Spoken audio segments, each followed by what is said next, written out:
Assalamualaikum warahmatullahi wabarakatuh. Perkenalkan kami dari kelompok 3 izin mempresentasikan terkait pembuatan monas ribu tamat. Sebelum ini kami izin memperkenalkan diri terlebih dahulu. Perkenalkan, nama saya Izian Raja Salwa dengan NPM 24099. Saya Fadila Syakir dengan PM 24095. Saya Vinora Viva dengan NPM 24104.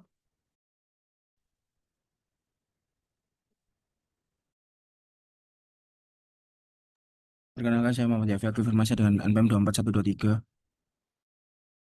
Perkenalkan nama saya Yuda Tuda Ahmad dengan NPM 440. Perkenalkan nama saya Rayhan Fiswan dengan NPM 2417.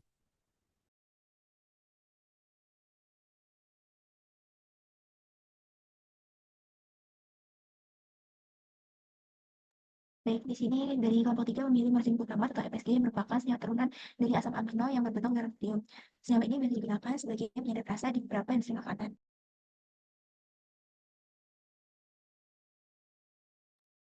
Bahan baku utama dari MSG itu sendiri adalah darah sebuah atau can molasses yang berfungsi sebagai sumber karbon dalam proses fermentasi MSG.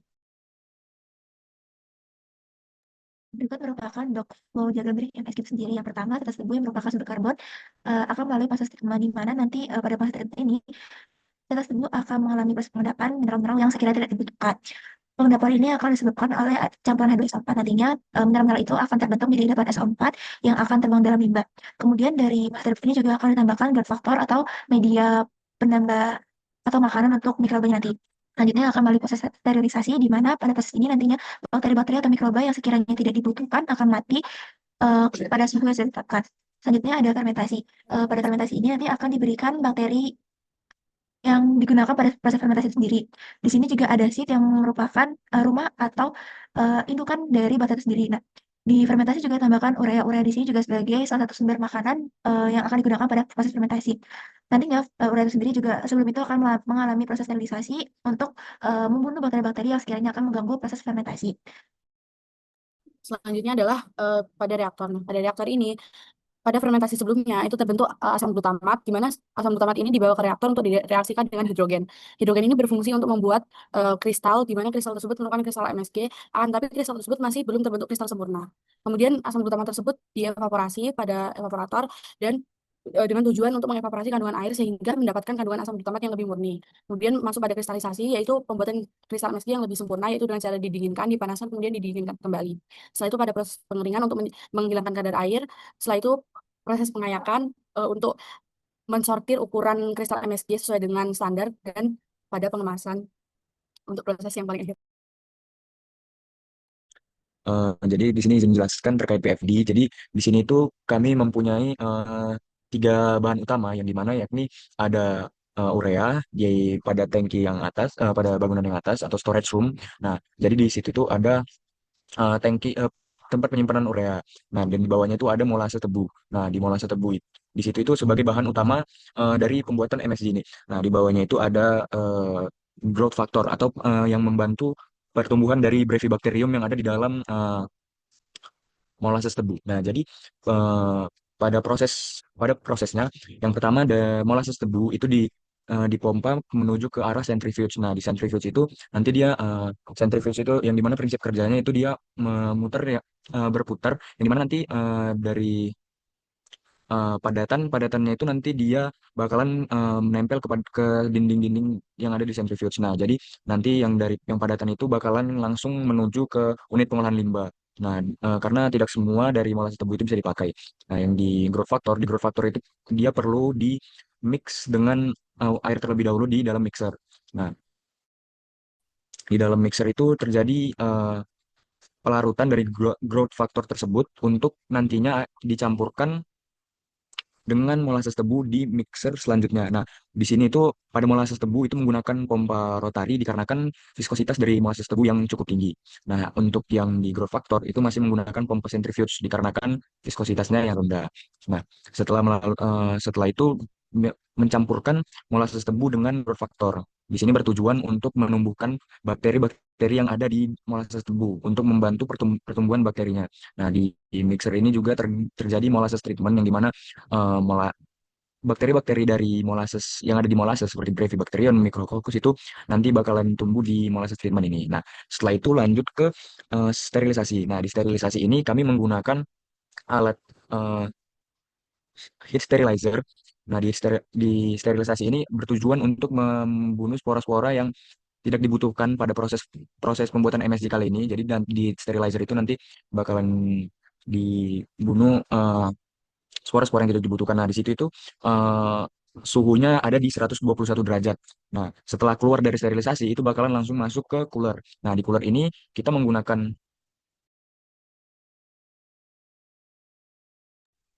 Nah, di sini di cooler itu kita menggunakan shell and tube heat exchange. Nah, yang dimana kenapa kami mempertimbangkan menggunakan shell and tube karena eh, shell and tube ini termasuk ke dalam heat exchange yang cukup cepat untuk menurunkan suhu pada setelah proses sterilisasi.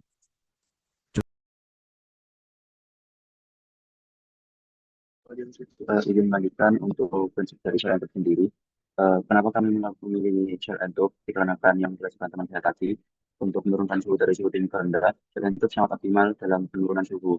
Di mana share and talk nanti akan dialiri dengan cooling water yang akan menurunkan suhu setelah proses fermentasi, sterilisasi dari suhu 121 derajat hingga suhu 30 derajat. Nah, jadi kita berfokus kepada proses pengolahan urea. Nah, jadi di urea itu kita melakukan mixing lagi urea dengan air. Nah, di situ urea akan dilarutkan terlebih dahulu sebelum dimasukkan ke dalam tangki fermentasi. Nah, jadi di sini perlakuannya itu kurang lebih sama dan menggunakan alat yang sama. Pada urea itu juga ada proses sterilisasi untuk menghilangkan zat-zat yang tidak diperlukan karena fokusnya urea di fermentasi ini untuk menambahkan nitrogen pada bakteri-bakteri yang diperlukan untuk proses MSG kali ini. Nah, di selanjutnya ada proses fermentasi. Nah, proses di fermentasi ini kita menggunakan stirred tank fermentor. Nah, stirred tank fermentor dipakai di industri MSG untuk proses fermentasi mikroba. Nah, jadi kita itu mendapatkan suplai mikroba juga dari seed yang ada di bagian atas, yaitu di F F211. Nah, jadi itu ada bantuan bakteri, ada penambahan bakteri, bakteri-bakteri yang tidak ada dari molasses tebu tersebut. Nah, jadi nanti ditambahkan di dalam fermentor untuk lebih banyak mikroba yang hidup di dalam fermentornya. Nah, jadi di stirred tank fermentor ini eh, proses fermentasi itu berjalan pada suhu 30 derajat dan juga berlangsung selama 35 jam. Di proses fermentor di bagian fermentasi itu dia batch. Nah, di fermentasi ini, di fermentor ini juga dalam kondisi aerob. Apa itu kondisi aerob? Jadi kondisi aerob itu dia kayak steady state, dia konstan di dalam stirred tank fermentor tersebut. Nah, jadi tank fermentor dipilih karena mampu menyediakan kondisi lingkungan yang optimal bagi pertumbuhan dan aktivitas mikroba. Pengaduk atau yang biasa disebut impeller di dalam fermentor menjaga pencampuran media oksigen sel mikroba agar tetap merata. Sementara sistem aerasi atau sparger memastikan suplai oksigen cukup selama proses berlangsung. Selain itu, fermentor ini memungkinkan pengendalian suhu. Di stirred tank ini kita bisa mengontrol suhunya, jadi dia suhunya itu tetap di 30 derajat. Nah, juga kita bisa mengontrol pH serta kadar oksigen. Nah, lanjut ke arah eh, reaktor. Nah, jadi sebelum ke reaktor itu kita ada yang namanya proses centrifuge. Nah, jadi di situ itu yang tadinya setelah fermentasi itu ada beberapa limbah yang tidak dipakai karena memang itu yang disebut mode liquor. Nah, jadi itu dia masuk ke unit pengolahan limbah. Nah, jadi setelah dari fermentor itu dimasukkan ke dalam reaktor. Reaktornya ini kita menggunakan continuous stirred tank reactor. Nah, jadi kita menggunakan CSTR karena di dalam CSTR ini kita mereaksikan NaOH dengan asam glutamat yang tadi sudah dari fermentasi. Nah, jadi di dalam reaktor ini uh, inputnya itu asam glutamat yang direaksikan dengan NaOH. Setelah itu outputnya yakni monosodium glutamat. Nah, di sini itu reaktor itu dia dimasukkan secara kontinu dan produk hasil reaksinya ini dikeluarkan secara kontinu dalam laju yang sama juga sehingga volume di dalam reaktor tetap konstan. Nah, seperti yang saya bilang tadi, NaOH itu untuk mengubah asam glutamat menjadi monosodium glutamat. Eh, di dalam reaktor itu suhunya dia bisa diatur mungkin di 30 derajat. Nah, jadi nanti output yang dikeluarkan itu tidak perlu adanya perubahan suhu lagi, jadi dia bisa langsung masuk ke intermediate tank atau holding tank.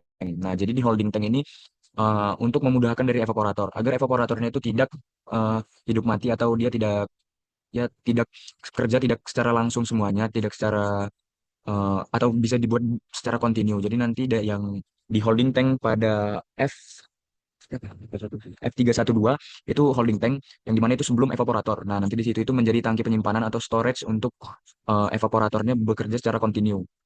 Nah, di situ nanti semua bahan-bahan yang sudah direaksikan dari reaktor akan ditampung di intermediate tank atau holding tank tersebut untuk eh, untuk evaporatornya itu juga bekerja secara kontinu. Jadi secara keseluruhan proses dari pabrik ini semi batch. Nah, jadi yang batch itu terletak pada fermentor dan juga yang di continue itu kita memakai di reaktor dan juga evaporator. Nah, Masuk mana? Baik, untuk melanjutkan penjelasan. Eh, Setelah keluar dari holding tank, aliran asam glutamat dialirkan ke dalam evaporator yang berfungsi untuk memurnikan asam glutamat dari kandungan air. Asam glutamat tersebut akan dipanaskan menggunakan uap steam, di mana uap air akan mengalir ke atas dan akan ditangkap oleh kondenser untuk dikondensasi. Kondensasi tersebut akan menghasilkan air yang akan menjadi cooling water return yang akan digunakan kembali dalam pendinginan air. Kemudian untuk asam glutamat yang telah lebih murni dari kadar air akan keluar dari bottom product yang akan dimompang menuju kristalisasi. Nah, untuk kristalisasi di sini kami menggunakan cooling crystallizer karena pada pemanasan di evaporator suhu yang keluar sebesar 107 derajat dan di cooling crystallizer kita akan mengkristalisasi asam glutan tersebut hingga menjadi bentuk seperti selari. Dan setelah didinginkan, output dari cooling crystallizer ini sebesar 30 derajat Celcius. Kemudian dipompa menuju ke sentrifuge untuk dipisahkan antara fase padat dan fase cair. Fase padat yang dihasilkan adalah kristal monosodium glutamat dan fase cair yang dipisahkan yaitu merupakan model liquor yang masih tersisa pada selari tersebut yang akan dialirkan ke dalam evaporator untuk dilakukan evaporasi kembali dengan menghilangkan kadar air. Model asam glutamat kristal yang telah terpisah dari model liquor akan dialirkan ke screw conveyor yang akan dipindahkan pada spray dryer, rotary dryer. Nah, di dalam rotary dryer di sini eh, kristal monosodium glutamat akan dibersihkan dari kandungan air yang masih tersisa.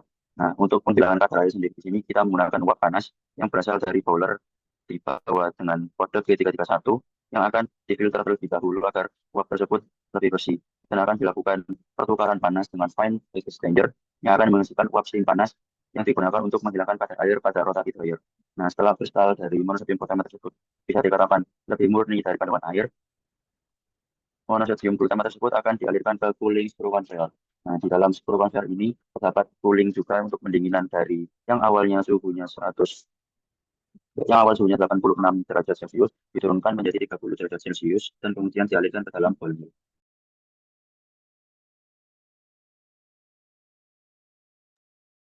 Selanjutnya ketika hasil tersebut dimasukkan ke ball mill, lalu dikecilkan menggunakan ball mill, lalu dari hasil yang telah dikecilkan kristal tersebut disaring menggunakan tumbler screening untuk menyelaraskan ukuran dari kristal MSG tersebut. Apabila memang belum mencapai ukuran yang diinginkan, dia akan dikembalikan ke ball mill, lalu diulang size reduction-nya menggunakan ball mill dan dilanjutkan ke screening yang kembali dan akhirnya akan ditambah ke vessel yang tersebut.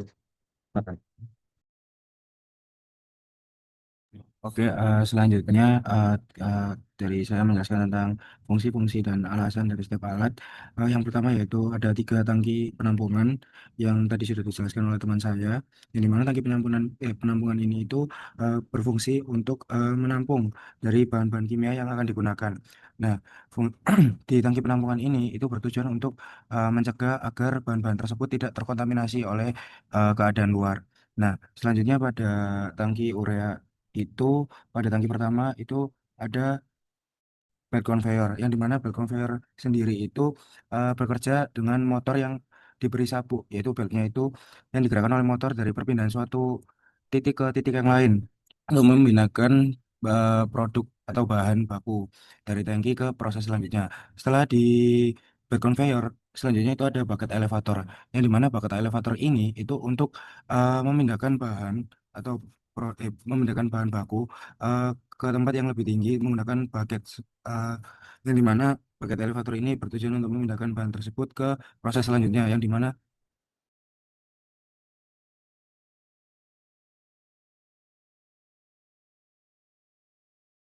selanjutnya itu ada urea bin yang dimana di situ itu hanya untuk tempat penyimpanan sementara yang selanjutnya akan diproses ke mixer.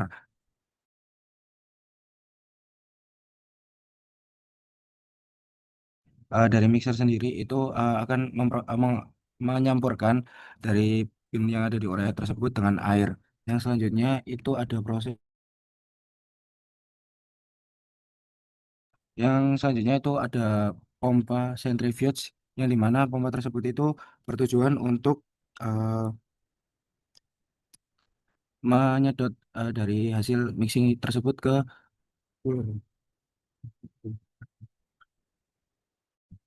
menyedot ke tahapan selanjutnya yaitu di proses sterilisasi yang dimana sterilisasi ini bertujuan untuk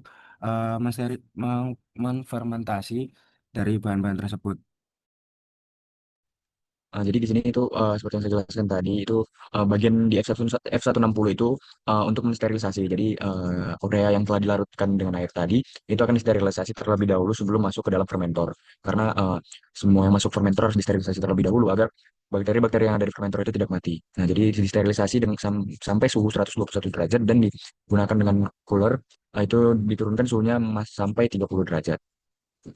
Untuk selanjutnya, di sini ada perhitungan untuk belt conveyor yang akan dijelaskan oleh teman saya. Jadi ya, Yang pertama, untuk menghitung lebar bel, disediakan tabel yang dimana material urea termasuk dalam saltcake dry course dengan densitas 85 dan sudut kemiringan yang disarankan 21 derajat dan dibulatkan menjadi 30 derajat.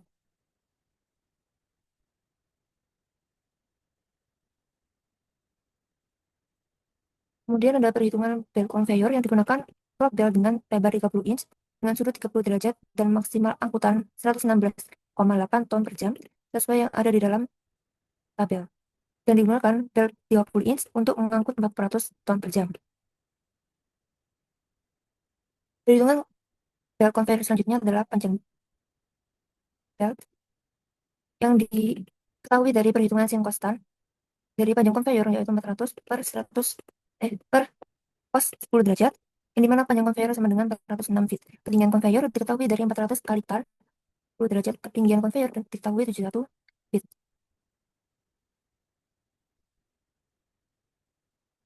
Yang kemudian ada perhitungan daya, yaitu yang pertama perhitungan daya horizontal diketahui dari rumus 0,4 ditambah L-nya yaitu 400 per 300 dikalikan B, lalu dayanya per 100 ditemukan daya horizontalnya yaitu 6,933 H-power.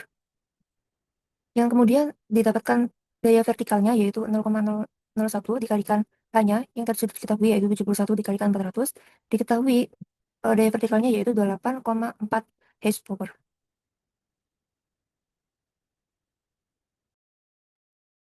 selanjutnya adalah untuk perhitungan untuk dari screeningnya sendiri. Jadi di mana pertama kita jadi di sini kita pertama adalah menentukan untuk perhitungan dari fraksi masanya itu sendiri, di mana di sini tujuan untuk menentukan presentasi berat sampel yang berada di antara dua yang berurutan. Di sini kita menentukan average size-nya, ukuran rata-rata partikel dari setiap bentang ayakan dan perhitungan fraksi massa dari material yang bertahan di setiap ayakan. Selanjutnya adalah untuk di mana nanti yang terdapat nanti yang kita dapat adalah total massa sampel yang kita lihat sebesar 98,4 gram dengan fraksi massa tertinggi 23,37% itu pada rentang average di 0,2663. Selanjutnya adalah untuk perhitungan dari analisis distribusinya, di mana di sini kita bertujuan untuk menentukan presentasi kumulatif dari material yang ukurannya lebih besar dari pembukaan ayakan tersebut yang kita inginkan itu. Lalu di mana di sini eh, langkah-langkah yang kita lakukan adalah untuk menghitung cumulative over size-nya, kita dihitung rata-ratanya berapa dan nanti kita memplotkan kumulatif over size tersebut terhadap log aperture size-nya pada grafik tersebut. Selanjutnya adalah untuk perhitungan dari kumulatif yang lolos, di mana nah, di sini untuk hasil spesifik yang disebutkan angka yang tersimpulkan melalui perhitungan adalah sebesar 0,0114 ukuran partikel, yakni terdatang dari 0,217 dengan sampai dengan diameter 0,01. Baik, mungkin cukup sekian yang dari kelompok 3 sampaikan. Kurang lebih mohon maaf. Wabillahi taufiq wal hidayah. Wassalamualaikum warahmatullahi wabarakatuh. Terima kasih.